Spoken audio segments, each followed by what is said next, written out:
Hi, welcome to EduGarnet. United India insurance company ലിമിറ്റഡിൻ്റെ administrative officer പോസ്റ്റിലേക്കുള്ള notification വന്നിരിക്കുകയാണ്. നമുക്ക് ഈ നോട്ടിഫിക്കേഷൻ്റെ ഡീറ്റെയിൽസ് ചെക്കൗട്ട് ചെയ്യാം. റീസെൻ്റ്ലി ആയിരുന്നു അവരുടെ അസിസ്റ്റൻറ്റ് പോസ്റ്റിലേക്ക് വിളിച്ചിട്ടുണ്ടായിരുന്നത്. ഇപ്പോൾ ഓഫീസർ സ്കെയിൽ 1 പോസ്റ്റിലേക്കാണ് വിളിച്ചിരിക്കുന്നത്. യുണൈറ്റഡ് ഇന്ത്യ ഇൻഷുറൻസ് കമ്പനി എന്ന് പറയുന്നത് ഒരു leading public sector general insurance കമ്പനിയാണ്, wholly owned by the government of India. മൊത്തത്തിൽ 250 അഡ്മിനിസ്ട്രേറ്റീവ് ഓഫീസർ പോസ്റ്റിലേക്കാണ് ഈ നോട്ടിഫിക്കേഷൻ വിളിച്ചിരിക്കുന്നത്. അതിൽ നോട്ടിഫിക്കേഷൻ ആദ്യത്തെ പേജിൽ തന്നെ കാറ്റഗറി വൈസ് ആയിട്ടുള്ള വേക്കൻസി സ്പ്ലിറ്റിംഗ് അവർ കൊടുത്തിട്ടുണ്ട്. ഇനി എലിജിബിലിറ്റി നോക്കുന്നത് ആസ് ഓൺ ഡിസംബർ 31 ആണ്. ഡിസംബർ 31 പ്രകാരം ഗ്രാജുവേറ്റ് ആയിരിക്കണം. മിനിമം 60% മാർക്ക് വേണം. ബാങ്ക് എക്സാംസിന് അറിയാമല്ലോ, നമുക്ക് അങ്ങനെ പെർസെൻറ്റേജ് വരാറില്ല. പക്ഷേ ഇൻഷുറൻസിൻ്റെ ഒക്കെ വിളിക്കുമ്പോൾ ഇതേപോലെ പെർസെൻറ്റേജ് വരാറുണ്ട്. റീസെൻ്റ്ലി നമ്മൾ മറ്റൊരു നോട്ടിഫിക്കേഷൻ കണ്ടിരുന്നല്ലോ, ഒരു ഫ്യൂ ഡേയ്സ് ബാക്ക് അല്ലേ. അപ്പോൾ അതിലും ഇങ്ങനൊരു കണ്ടീഷൻ ഉണ്ട്. ഓൾമോസ്റ്റ് ആ നോട്ടിഫിക്കേഷന് സിമിലർ ആണ്, നാഷണൽ ഇന്ത്യ ഇൻഷുറൻസിൻ്റെ അതിന് സിമിലർ ആണിത്. അപ്പോൾ ഡിസംബർ 31 പ്രകാരം ഗ്രാജുവേറ്റ് ആയിരിക്കണം വിത്ത് മിനിമം 60% മാർക്സ്. SC/ST കാറ്റഗറിക്ക് ആണെങ്കിൽ 55. ഏജ് നോക്കുന്നതും ഡിസംബർ 31 പ്രകാരമാണ്. Minimum 21, maximum 30. അത് ജനറൽക്കാർക്കാണ്. OBCക്ക് 30-ൽ നിന്ന് +3, SC/STക്ക് +5. അതേപോലെ തന്നെ വിഡോ ഡിവേഴ്സ് വിമനൊക്കെ +9 റിലാക്സേഷൻ വരുന്നുണ്ട്. പേഴ്സൺസ് വിത്ത് ഡിസബിലിറ്റിക്ക് +10.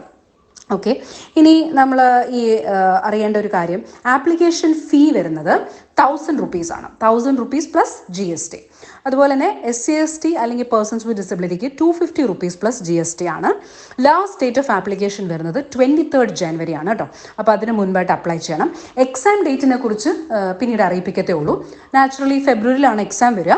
ബട്ട് എക്സാം ഡേറ്റ് അവർ മെൻഷൻ ചെയ്തിട്ടില്ല, അതിന് ഡിസൈഡ് ചെയ്തേ ഉള്ളൂ. Last date of application 23rd January ആണ്.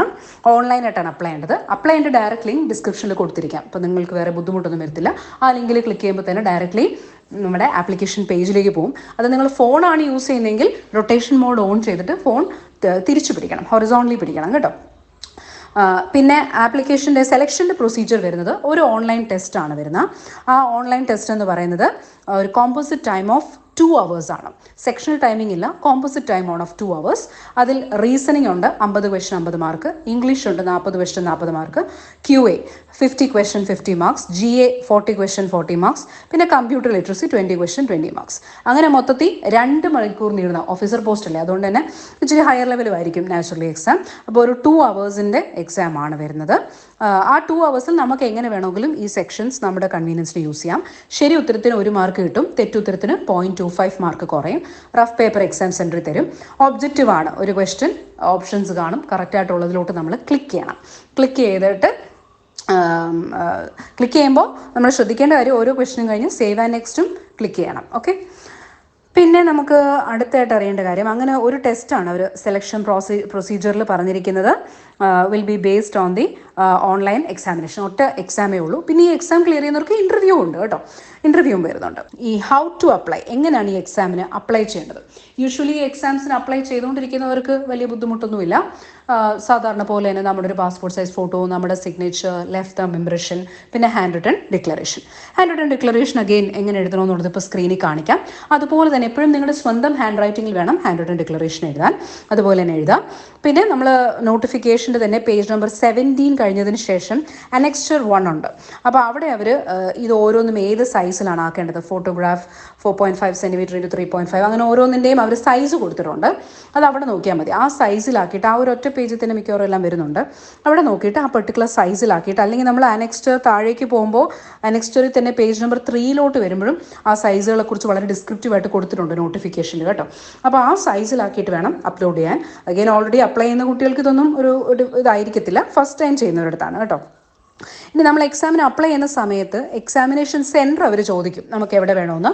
ആസ് യൂഷ്വൽ കേരളത്തിലെ ഒട്ടുമിക്ക ഡിസ്ട്രിക്ട്സിലെല്ലാം ഉണ്ട്. ആലപ്പുഴ, എറണാകുളം, കണ്ണൂർ, കോട്ടയം, കോഴിക്കോട്, മലപ്പുറം, പാലക്കാട്, തൃശ്ശൂർ, തിരുവനന്തപുരം, കൊല്ലം, അങ്ങനെ ഓൾമോസ്റ്റ് ഇത്രയേറെ ഡിസ്ട്രിക്ട്സിൽ എക്സാമിനേഷൻ സെൻറ്റർ അവൈലബിൾ ആണ്.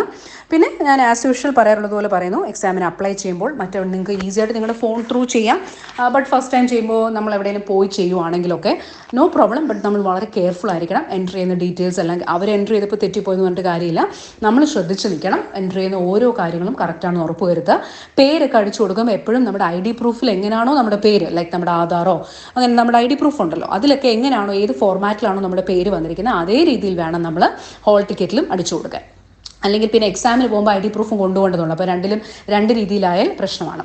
അഡ്രസ്സ് പ്രശ്നമില്ല, പക്ഷേ പേര് ബാക്കി അതുപോലെ തന്നെ എല്ലാ ഡീറ്റെയിൽസും കറക്റ്റായിട്ട് തന്നെ അടിച്ചു കൊടുക്കുക. ഈ സ്കാൻ ചെയ്യുന്ന ഡോക്യുമെൻസും എല്ലാം നല്ല ക്ലിയർ ആണെന്ന് ഉറപ്പുവരുത്തണം. ഓക്കെ, അപ്പോൾ ഇത്രയും കാര്യങ്ങളേ ഉള്ളൂ ഈ നോട്ടിഫിക്കേഷനുമായിട്ട് ബന്ധപ്പെട്ട് വരുന്നത്. Have A nice day. Thank you.